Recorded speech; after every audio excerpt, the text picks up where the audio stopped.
भारत में धनुष बाण का सबसे ज्यादा महत्व था, इसीलिए विद्या के संबंध में एक उपवेद धनुर्वेद है। नीति प्रकाशिका के मुक्त वर्ग के अंतर्गत 12 प्रकार के शस्त्रों का वर्णन है, जिसमें धनुष का स्थान सर्वोपरि माना जाता है। भारत में महाभारत काल और उससे पूर्व के काल में एक से एक बढ़कर धनुर्धर हुए। एक ऐसा भी धनुर्धर था जिसको लेकर द्रोणाचार्य चिंतित हो गए थे, और एक ऐसा भी धनुर्धर था जो अपने एक ही बाण से दुश्मन सेना के रथ को कई दूर तक धकेल देता था। धनुर्धर तो बहुत हुए, पर एक ऐसा भी धनुर्धर था जिसकी विद्या से भगवान श्री कृष्ण भी सतर्क हो गए थे। आखिर भारत में किस तरह धनुष बाण की शुरुआत हुई और किस तरह एक से एक चमत्कारी धनुष बाण के आविष्कार हुए, यह एक रहस्य ही माना जाता है। महाभारत काल के सभी योद्धाओं के पास विशेष प्रकार के धनुष हुआ करते थे और इनके धनुष बाण के नाम भी थे, और एक धनुष बाण की अपनी अपनी अलग अलग शक्ति थी। तो मित्रों, यह शक्ति क्या थी, उस धनुष बाण का नाम क्या था, उसके बारे में हम आज के वीडियो में जानेंगे। पहला है पिनाक। यह शक्तिशाली धनुष में से एक था। धर्म, योग और विद्याओं की शुरुआत भगवान शंकर से ही होती है और उसका अंत भी उन्हीं से होता। भगवान शंकर ने इस धनुष से त्रिपुरा को मारा था। त्रिपुरा अर्थात 3 महाशक्तिशाली और ब्रह्मा से का प्राप्त वरदान असुर। शिव जी ने जिस धनुष को बनाया था, की टकार से बादल फट जाते और पर्वत हिलने लगते। ऐसा लगता था मानो भूकंप ही आ गया हो। यह धनुष बहुत ही शक्तिशाली था। इसी के एक तीर से त्रिपुरा की तीनों नगरियों को ध्वस्त किया था। देवी और देवताओं के काल की समाप्ति के बाद इस धनुष को देवराज इंद्र को सौंप दिया। उल्लेखनीय है कि राजा दक्ष के यज्ञ में यज्ञ का भाग शिव को नहीं देने के कारण भगवान शंकर बहुत क्रोधित हो गए थे और उन्होंने सभी देवताओं को अपने धनुष से नष्ट करने की ठान ली। एक टकार से धरती का वातावरण भयानक हो गया। बड़ी ही मुश्किल से उनका क्रोध शांत किया गया। तभी से उन्होंने यह धनुष देवताओं को दे दिया। देवताओं ने राजा जनक के पूर्वज देवराज इंद्र को दे दिया। राजा जनक के पूर्वजों में निमि के श्रेष्ठ पुत्र देवराज थे। शिव धनुष उन्हीं के धरोहर स्वरूप राजा जनक के पास सुरक्षित था। इस धनुष को कोई भी उठाने में असक्षम था, लेकिन प्रभु श्री राम ने इसे उठाकर इसकी प्रशंसा चढ़ाई और इस धनुष को एक ही झटके में तोड़ दिया। दूसरा है कोदंड। एक बार समुद्र पार करने का कोई भी मार्ग समझ में नहीं आया। प्रभु श्री राम ने समुद्र को अपने तीर से सुखाने की सोच ली और उन्होंने तरकश से तीर निकाला और प्रत्यंचा पर चढ़ाया ही था कि तुरंत ही समुद्र के देवता प्रकट हो गए और प्रभु श्री राम से प्रार्थना करने लगे। भगवान प्रभु श्री राम को सबसे बड़ा धनुर्धर भी कहा जाता है। हालांकि उन्होंने अपने धनुष और बाण का उपयोग बहुत ही कम किया है। वैसे तो बहुत ही कम लोगों को मालूम होगा कि प्रभु श्री राम के धनुष का नाम कोदंड था। कोदंड का अर्थ है भास से निर्मित। कोदंड एक चमत्कारी धनुष था जिसे हर कोई धारण नहीं कर सकता। कोदंड नाम से भिलाई में एक राम मंदिर भी है, जिसे कोदंड रामालय मंदिर भी कहा जाता है। प्रभु श्री राम दंडकारण्य में 10 वर्षों तक भील और आदिवासी के बीच रहे थे।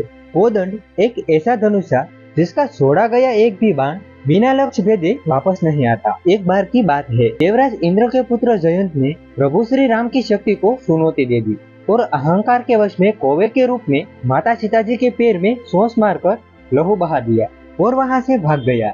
जब रक्त बहने लगा तो प्रभु श्री राम जी ने धनुष पर तीर चढ़ाकर संधान किया।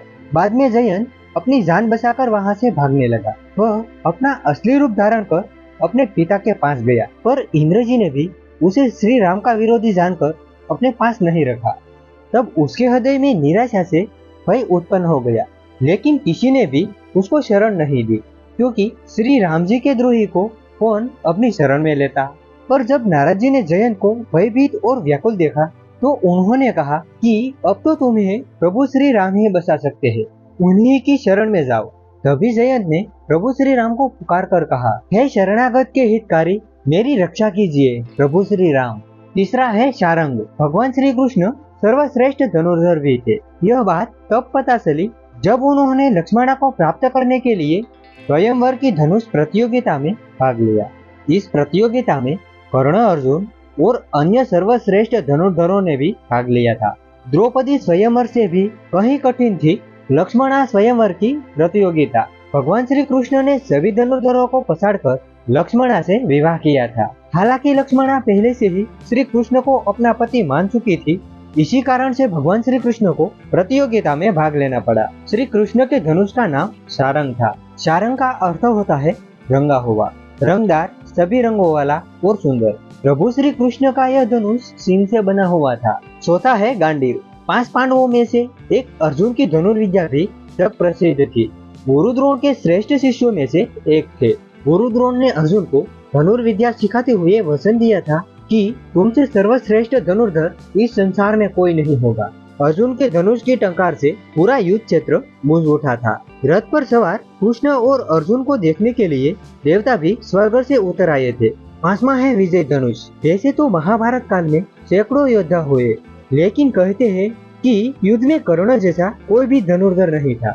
यह भी कहा जाता है कि कवच और कुंडल नहीं उतरवाते तो कर्ण को मारना लगभग असंभव ही था। कर्ण के तीर में इतनी ताकत थी कि जब वे तीर चलाते और वह तीर अर्जुन के रथ पर लगता तो वह रथ कुछ दूरी तक पीछे चला जाता।